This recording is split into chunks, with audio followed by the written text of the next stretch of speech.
Pour répondre à la crise de confiance envers les politiques, le chef de l'État propose d'abord d'instaurer une dose significative de proportionnel. 20% des parlementaires pourraient alors être élus proportionnellement au score de leur parti aux élections législatives.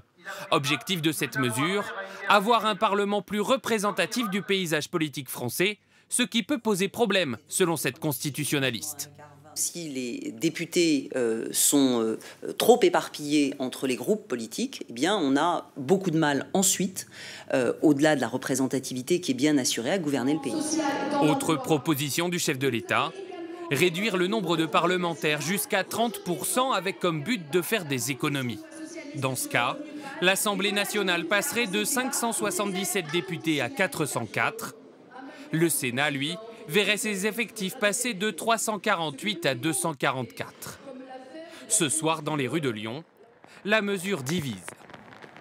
Je pense que 577, c'est un chiffre qui est un petit peu trop important pour gouverner la France et faire des lois. Je pense que ça ne changera pas grand-chose, ça fera quelques économies. Mais... C'est pas le nombre de parlementaires qui décide de la politique qui va être faite par le gouvernement. L'Assemblée nationale comporte déjà moins de députés que les parlements des pays voisins.